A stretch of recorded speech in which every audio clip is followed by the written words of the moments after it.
All right, we've got a significant update, and this builds on what I reported yesterday that Brandon Aiyuk was in the Bay Area. The 49ers receiver is actually going to be meeting with the front office at the team facility in Santa Clara today, which is a highly unusual move considering that it's June 24th.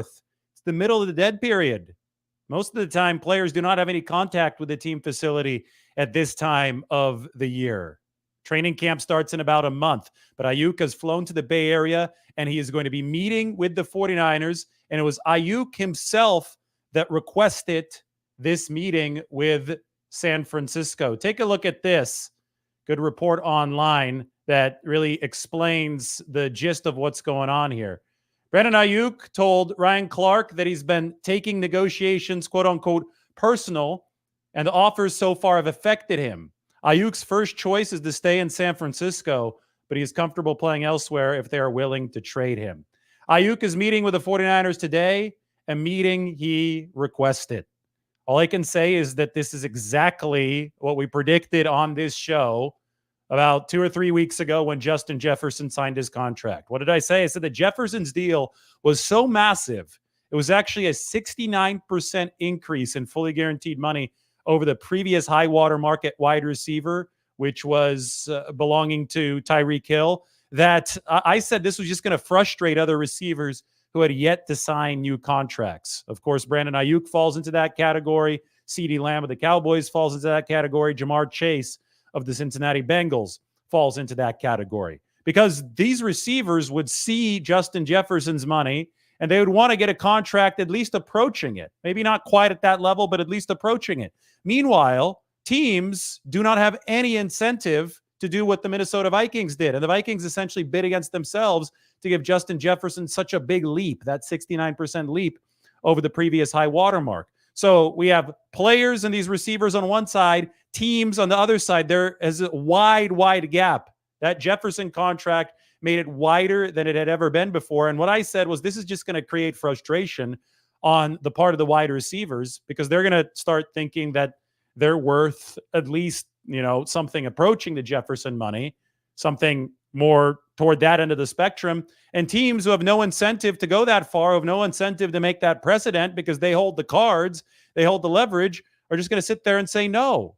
And these receivers are probably going to be frustrated. They might feel disrespected. You might start seeing a little bit of acting out via social media. Well, it turns out that we have seen that from Brandon Aiyuk. We saw the video a few days ago where he said that the 49ers told him that they don't want him. No, the 49ers want Brandon Aiyuk. They just don't want him at the price that Brandon Aiyuk is asking for because the 49ers hold the cards.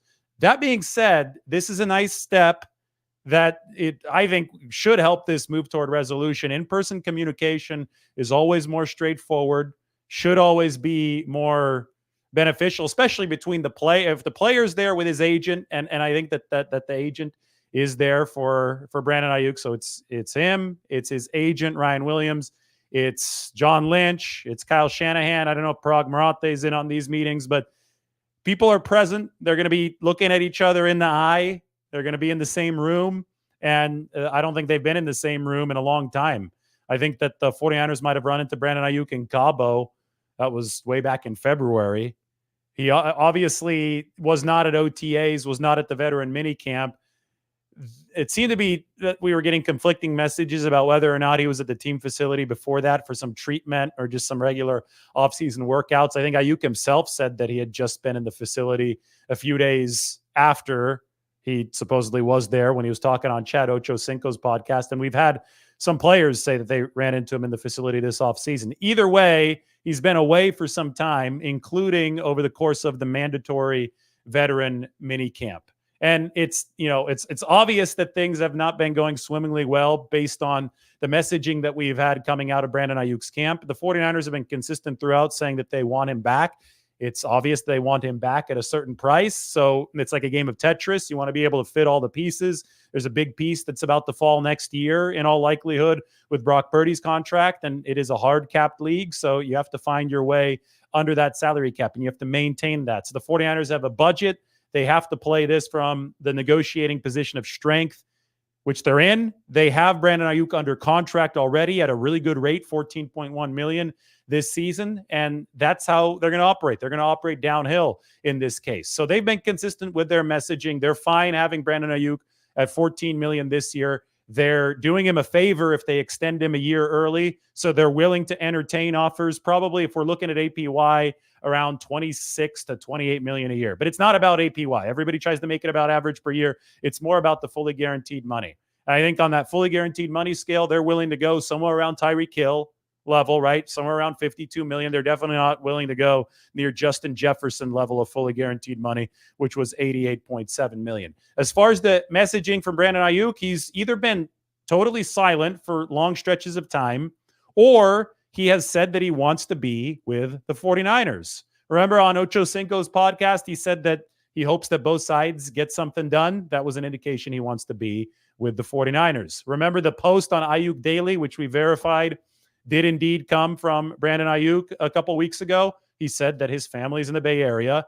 He wants to be with the 49ers. And then we have this latest report saying that his first choice is to stay in San Francisco. And by the way, this is not a choice for Brandon Aiyuk. This is a choice for the 49ers. But we'll see a lot of posturing, and we already have, and we'll see more of it at this time of the year in contract season. We see a lot of talk, and this is mainly from outsiders who don't really understand how these contract dynamics work, but we'll see a lot of talk indicating that somehow the player has a decision of where he's going to play. No, this ends up being the team's decision. The 49ers hold the cards here, but I will say that in-person communication is probably good for both sides.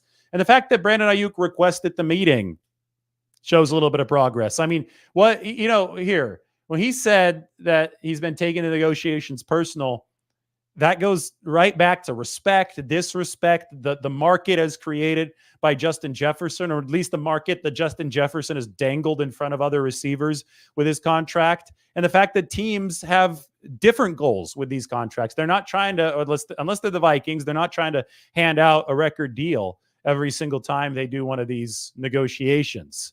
These teams want to stay financially responsible. They want to make sure their cap situations remain stable. So when a player's goals and a team's goals are far apart, before there's any deadline pressure to really close the gap, bridge that big gulf, there could be feelings hurt, because I'm sure a lot of you here watching have been in contract negotiations for your job, or at least have signed for a certain amount of money. If you are appraised by your employer at a lower worth than you think you should be getting, it could turn personal. Feelings can be hurt. I mean, it's a tough process. It's a stressful process in any walk of life, right? It could be for smaller money, or it could be for really big money, as we see here in the Brandon Aiyuk situation. And this obviously is a negotiation where a lot more money is being tossed around, but it could still turn into a situation where people take stuff the wrong way personally, because they think that they're worth something and the other side is offering less. Both sides have differing agendas, differing incentives. A deal gets done when both sides sign on the dotted line. And typically, movement's going to have to happen from one or both sides to get that deal done. As we sit here on June 24th, I've said that it's unlikely that we see that movement now, because nobody's incentivized to blink until they actually have something to lose by remaining in the standoff. So Brandon Aiyuk, he won't be fined again until training camp if he continues holding out. The big money that he, really risks losing is his salary if he continues his holdout past training camp into the regular season. It's the biggest salary that he's ever signed for, $14.1 million this year, because it's the fifth-year option. The 49ers obviously stand to lose something by not having their best receiver out on the field. Brandon Aiyuk is extremely important to this football team. So the gap was probably, it's looked like it's going to be closed in training camp, or maybe heading into the preseason. Last year it was Nick Bosa's week one. But it seems that the personal aspect of some of this stuff, the Brandon Aiyuk getting his feelings hurt here over the 49ers offer, it seems that he's trying to force the issue ahead right now. which I think is only good for both sides. Normally, we would expect at this time of the year for there to be a complete stalemate until that deadline pressure shows up around training camp, as I just said. But it looks, because some feathers have been ruffled, because this is bothering Brandon Aiyuk, and we've seen that percolate to the surface through some of these social media posts, it seems like he wants to get things spurred along a little bit more quickly. Does that mean that they're going to execute a contract extension sooner than normal? Possibly. Does it mean it's going to happen in the next few days? Possibly, but probably not, right? I think deadline pressure still helps craft these things, but I do think that the personal issues that we sensed because of the way that negotiations weren't going well, and that was not the fault of the 49ers, nor it was the fault of Brandon Aiyuk. It was just the craziness of the market and the curveball that Justin Jefferson's deal threw. But because that had happened and because things had gone awry, it seems that there's an impetus here. There's a motivation here for Brandon Aiyuk and for the 49ers who have taken the meeting to at least get things back on the right track. Get the personal issue in the rearview mirror, move forward with negotiations, and then let deadline pressure do its magic. It's done its magic in the past with George Kittle, who signed before training camp in 2020. It's done its magic with Fred Warner, who signed before training camp in 2021. It did its magic with Deebo Samuel, who signed a couple days into training camp in 2022. And then Nick Bosa needed a whole lot more deadline pressure. Camp deadline pressure wasn't enough because he had a lot of leverage over the 49ers. It was Nick Bosa. He was an irreplaceable player. He finally signed about 3 days before the start of the regular season. When I think that deadline pressure spurred the 49ers along just as much as Bosa, probably even more so on the 49ers part, as they did cave and give him the biggest contract for a defensive player in NFL history. They didn't want to take the field week one without Bosa on the team. I've mentioned in this Brandon Aiyuk situation, I think that the dynamics are probably a little bit more skewed in favor toward the 49ers than they were in the Bosa negotiation. Just because, Nick Bosa, while he wasn't at training camp, it wasn't like he was losing out on reps to a player who might be able to take some of his reps over the course of the regular season as he developed. In the case of Brandon Aiyuk, they've got Ricky Pearsall on the team. So and he's a rookie. So all of the time that Brandon Aiyuk potentially misses over the course of training camp is time that Ricky Pearsall is going to get to season his chemistry with Brock Purdy. And since Aiyuk is entering a contract year, he's going to want as much chemistry with Brock Purdy as possible, but B, an extension of that, as much playing time as possible so he can rack up as many catches as possible, because every single bit of statistical production would mean money for Brandon Aiyuk. So as long as he remains unsigned, there's even more of a motivation, I think, for him to get back into the building. And that creates a little bit more leverage on the 49ers part. It's not like they're going to use Pearsall to replace Brandon Aiyuk. They're not dangling Pearsall out there as that kind of motivation for Aiyuk. But I do think that Brandon wants to make sure that he hits the ground running this season, that he hits the ground, full stride, so he's ready to produce in case that deal isn't signed yet, right? So that's kind of hovering over him at this time. And I think that's part of the impetus behind what we saw today. And that's Brandon Aiyuk requesting a meeting with the 49ers to try to get some of this personal stuff, some of this disrespect, offer here, too low there, try to get some of this stuff into the rearview mirror. But I will say that in-person communication is the way to go through essentially everything in life, if you can do that. And even though this is unusual, even though this is during the dead period, the 49ers and Brandon Aiyuk have managed to rekindle the in-person communication with the meeting today. Really cool kind of connect the dots moment, right? Last night, I decided to go live. I said, hey, Brandon Aiyuk posted that he's in the Bay Area from Sammy Sutton's private jets, one of Sammy Sutton's private jets. And I said, it's interesting because we've been studying every single Brandon Aiyuk social media post, but he had made it a point to announced that he was out of the Bay Area in the past when he said OTA number 3 or number 4, and then he was running routes in some random park, which obviously wasn't in the Bay. He really was focused on projecting that message that he was away from the facility there for a little while. So the fact that he tagged himself in the Bay Area, obviously where the 49ers are based, my gut feeling told me that this might turn into something significant.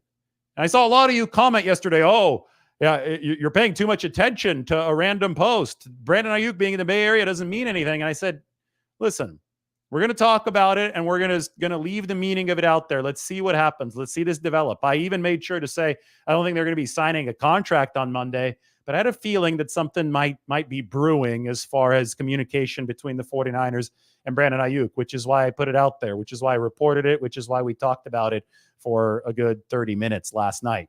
And we answered that Q&A as well. And it turns out that that was the right intuition. It turns out that Brandon Aiyuk is meeting with the 49ers today. He's requested the meeting. 49ers hope that this allows them, and Brandon Aiyuk hopes that this allows them to move forward, maybe reset things, allow for a clearer path as training camp approaches in about a month. You know, when we talk about Aiyuk, we go to what Brandon Aiyuk's potential new contract with the 49ers might look like. Let me scroll down. This is what I put out a couple months ago. It's coming up on 3 months now. I know people overly care about the APY. If you do, I have him at 26 million, but it's about the fully guaranteed money where I have Aiyuk at over 52 million, right near Tyreek Hill money. And I think when we talked about Jefferson completely obliterating the market and teams not wanting to meet that amount as precedent, that's at 88.7. This double bonus structure, and they could run a triple bonus structure. We just saw the quintuple bonus structure with Trevor Lawrence in Jacksonville, but they can run these accordion bonus structures to actually lessen Brandon Aiyuk's cap hit this season, as long as they're committed to giving him some fully guaranteed money. And I think that's probably what the holdup is about. The APY is something that could easily be fudged, doctored with funny money. But when we take a look at something like this, we can see, okay, this is what the 49ers might be thinking contractually. How does that compare to what's out there? You talk about like deals for Amon-Ra St. Brown and Jalen Waddle. For St. Brown, I think Aiyuk should easily clear that because that deal was signed with a year earlier in the contract life of Amon-Ra St. Brown. Only what, 34 million fully guaranteed. I've long expected Aiyuk to be at least in the 40s. The early crop of receivers who signed this year were all in the low 30s to mid 30s. Aiyuk should be above that.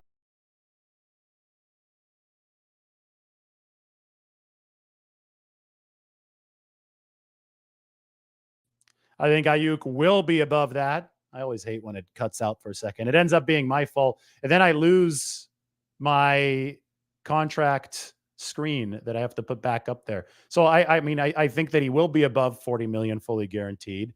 I think that, you know, when you look at the production for Brandon Aiyuk, there are two different ways to frame it. And they both are favorable to him, but they obviously both must be contextualized. Here's one way to frame it. This is an XY axis. This is separation grade on the X axis and a catch point and yak grade on the Y axis. So it's obviously going to be an efficiency chart. And Brandon Aiyuk is way up here, upper right corner. So he's dominant in separation grade, charted by PFF. He's dominant in catch point and yak grade as charted by PFF in the very upper right. That being said, he doesn't have as much volume as some of the other guys on this chart. So this is not a volume-dependent stat. The 49ers have a lot of different targets. They're trying to spread the wealth to those different targets. They also run the football a little bit more than other teams. So Aiyuk is performing at an absolutely elite level in terms of all of the receiving grades, but he doesn't have to do it quite as often as some of the high-volume guys. Well, so then we switch to this chart. And I did not put the circles on this chart. This is a user on the internet decided to do that. So I don't fully endorse those circles because I think that they don't contextualize volume enough in this chart. So this is yards per route run, and it's going to be more volume dependent. Yards per route run on the x-axis against single high coverage. Yards per route run on the y-axis against two high coverage. Brandon Aiyuk is up here in the upper right. Now, Tyreek Hill is a completely different world. He's way up here in the corner. You've got guys like Puka Nacua, Jalen Waddle, Nico Collins, Justin Jefferson, A.J. Brown, and CeeDee Lamb in a second tier of this chart. And then you move down and you've got Rashee Rice, Travis Kelce makes a nice appearance here, Devontae Adams, and Brandon Aiyuk. Whoever made this chart decided to put circles on it, and they said, well, the top right impossible. This receiver probably isn't human. Speaking of Tyreek Hill, the second tier receivers who are elite, and the third tier receivers who are really, really good. Aiyuk falls into the third tier, but the thing about yards per route run is that it's, again, going to be dependent on volume. It's yards per route run, so it means how many yards do you get for every time that you're running a route. And if you're competing with Christian McCaffrey and you're competing with Deebo Samuel and George Kittle and Jawan Jennings for targets, the 49ers obviously have a loaded roster. Your yards per route run is inevitably going to be a little bit lower.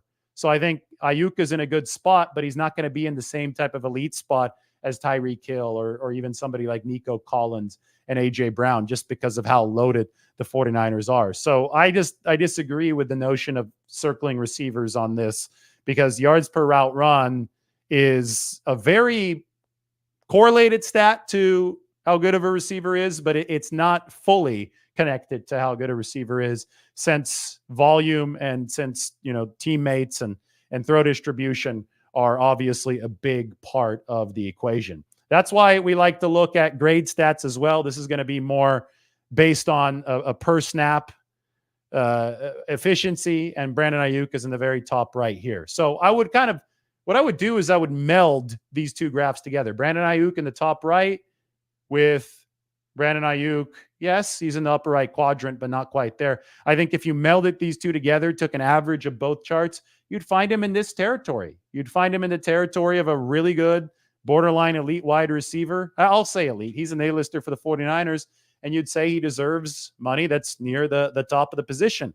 Now, the top of the position, though, technically is Justin Jefferson's money, which I don't think the league wants to follow as precedent. They don't have to follow it as precedent. So you look more at Tyreek Hill's deal, the fully guaranteed money there, the $52.5 million. You look at the other contracts that were recently signed this offseason, which are comparable. A.J. Brown's contract. Brandon Aiyuk should probably approximate that one. And then I think everybody would be happy when push comes to shove. Aiyuk may be asking for more right now, but the 49ers aren't willing to budge beyond their comfort zone, nor should they be. Anyway, Aiyuk is meeting with the 49ers today. I've talked about this for 22 minutes. Hopefully everybody that's been walking into the room over the past 22 minutes is up to date on the news, because I'm ready to answer some questions.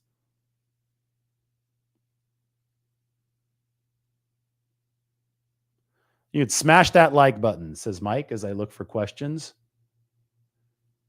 We have a prediction here that the deal will be done by 4th of July. It would make the 49ers happy, because, again, I don't think the 49ers are going to cave. There's no reason for them to cave, especially cave early. So if this deal's done sooner, it means it'll be done on the 49ers' terms, and then they won't have to deal with the fallout of a player missing training camp, or at least part of training camp. They'd like to be locked and loaded in all ways possible by the time that this show gets on the road come late July.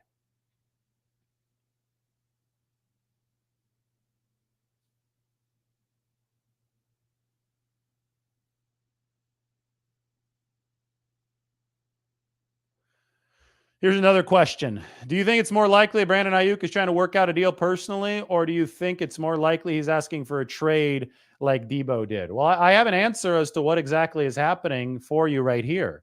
This was reported. Brandon Aiyuk told Ryan Clark that he's taken negotiations personal, and the offers so far have affected him. His first choice is to stay with the 49ers, but he's comfortable playing elsewhere if they're willing to trade him. So he's basically going to the 49ers, and the whole talk of a trade is always negotiation posturing, let's put it that way. But he's going to the 49ers, and he's saying, look, I want to get closer to being on the same page. I think that I'm worth X amount of money.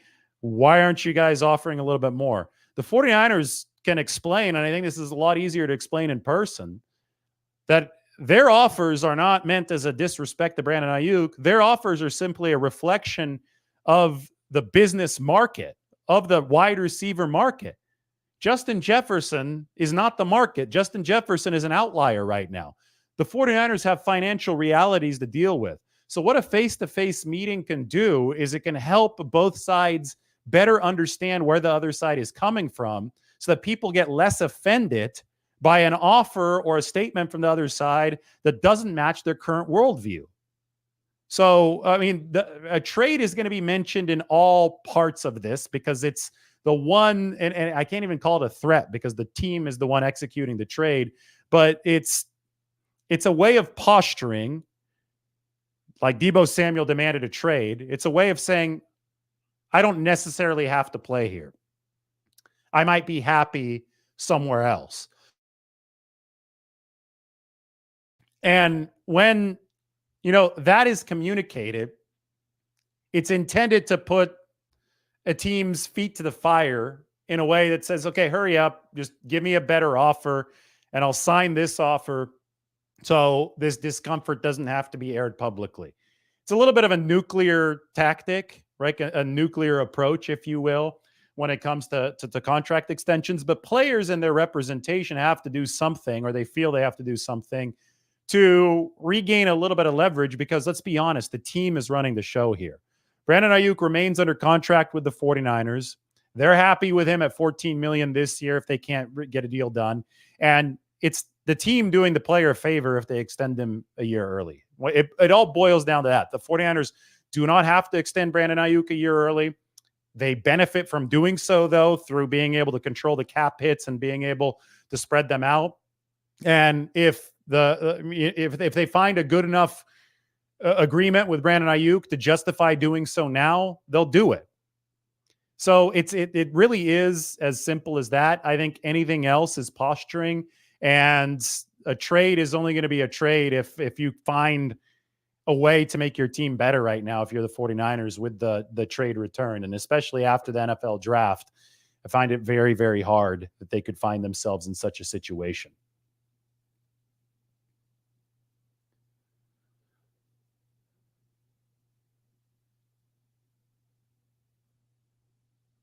This is another good point from the same user. There aren't that many Aiyuks out there. A really strong wide receiver who can separate and who also blocks. I mean, yes, there again, I have to go to this.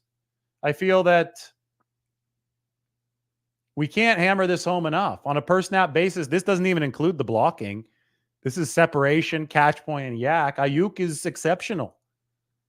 The volume isn't the same. I get it, which is why we introduce Exhibit B, where Brandon Aiyuk is a little bit lower, because this is based on volume and yards per route run.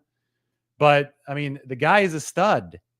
And then you add in the blocking component. You add in I mean, I still was talking about him blocking Micah Parsons in that 2021 wild card game the other day. You mix all that in and you realize, yeah, this guy is a really good player. He's a homegrown player whom the 49ers have developed. He does things the right way on the field. He sets a really good example. He works his ass off. There's every reason to reward him early. It's a question of how much can you reward him early, because you've got a really, really complex cap situation if you're the 49ers. I can go to that right now. Let's go to the 49ers 2024 salary cap page. Here we go. So if they're able to extend Aiyuk, they actually lower his cap hit this season in all likelihood. But it's about flow control and how much money hits in future years. And in 2025, the 49ers are looking at 31 players under contract already and about $22.6 million of space before carryover. So the carryover is going to be what, about $20 million?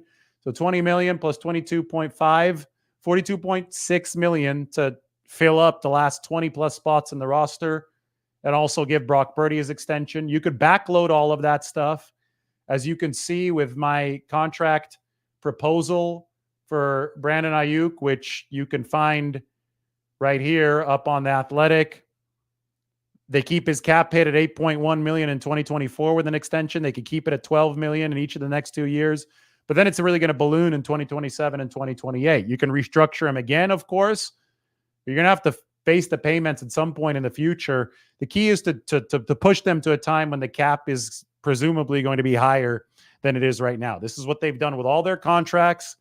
You can do this because guarantees and guaranteed bonuses can be stretched out and prorated against the life of the cap for up to 5 years.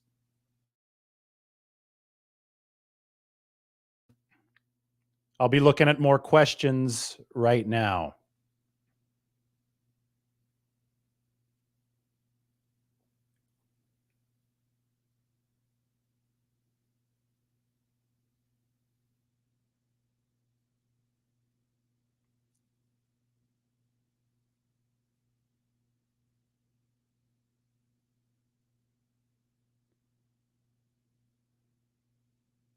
I don't think that it's a Brandon Aiyuk versus Debo question right now. So many people are talking about this.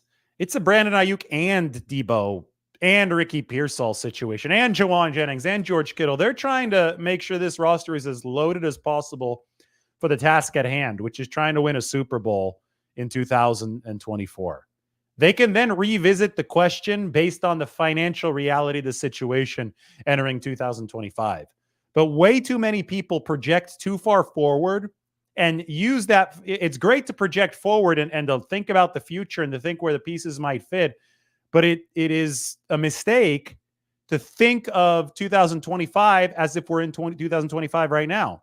There's still going to be a whole lot more data and a whole lot more information that will assist the 49ers in making their financial decisions for 2025 that happens in this next season. So it's a fool's errand to be trying to project those decisions right now.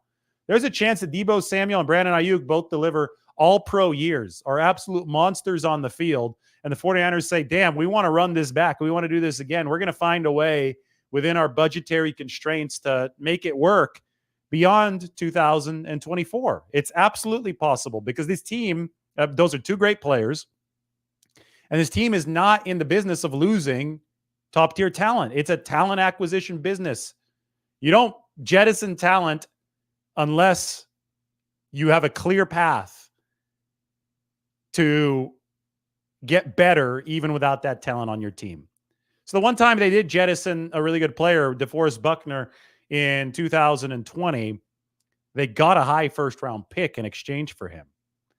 It was a good deal on paper. The draft pick didn't work out, right? But especially when you look at value that teams are getting from trades these days, it's not very good. Teams are not fetching first-round picks anymore for players. 49ers fetched a first-round pick for DeForest Buckner in 2020, and they said, and it was before the draft, they said, okay, we can draft Javon Kinlaw. We really like this defensive tackle out of South Carolina. We can get him at a fraction of the price. He might not be quite as good right away, but it will allow us to keep Eric Armstead. I mean, all of that and Jimmy Ward and, all of that went into the 49ers thinking because they saved a whole heck of a lot of money with the move. It was all done in the big picture. Obviously, the process was good, but the result was subpar just because they couldn't get Javon Kinlaw on the field all too often. And then when he finally did get on the field, he was a rather underwhelming player. So that's just how it worked. But in the case of Brandon Aiyuk, I don't think that they're sitting here thinking, okay, we have to make a decision right now. I think they can have their cake and eat it too throughout at least the 2024 season.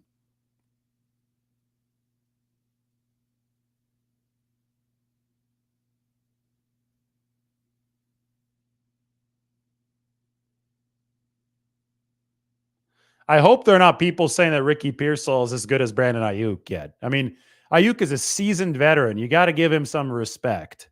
You can't just say that the rookie is going to walk in and be better than him. Pearsall's got a lot of potential. Pearsall gives the 49ers some leverage. Pearsall gives the 49ers another interesting option. There is another option for the long term as well, not just for 2024. That's all great, but it's a talent acquisition crapshoot, and we need to see Ricky Pearsall actually play games. We need to see him actually develop before we make any overarching speculation on all of this. All right, that's it. 49ers Q&A wraps up. I really wanted to bring you guys the news. Brandon Aiyuk is meeting with the 49ers today. He's requested the meeting himself, and according to Ari Meirov, he's been taking negotiations personal. That was from Ryan Clark via Ari. And the offers so far have affected him. Aiyuk's first choice is to stay with the 49ers, but he's comfortable playing elsewhere if they're willing to trade him. I think it's as simple as bridging that gap in fully guaranteed money between Tyreek Hill and Justin Jefferson. The 49ers don't want to do it right now. Brandon Aiyuk obviously wants to bridge part of the gap. 49ers hold the cards. Brandon Aiyuk trying to smooth some things over because the 49ers holding the cards has not made him particularly happy, as you might expect. Not a pleasant situation to be in, that's for sure, because the team is constantly negotiating and arguing that your worth is lower than you might think that it is. Probably not easy for anybody to handle in this situation. But this is a positive step toward a resolution. Brandon Aiyuk requesting a trade with the 49ers. No, sorry, requesting a meeting with the 49ers. I slipped there. He didn't request a trade.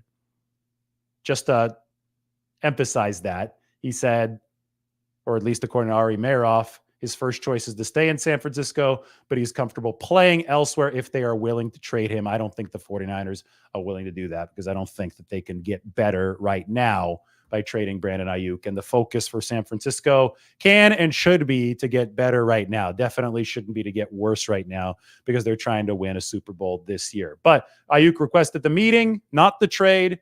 It's happening today. It's a step in the right direction. And it's a very interesting development given the fact that we don't normally see meetings or this kind of stuff during the dead period of the year. Everybody's away right now for the summer. But Brandon Aiyuk is back in the Bay Area meeting with the 49ers today.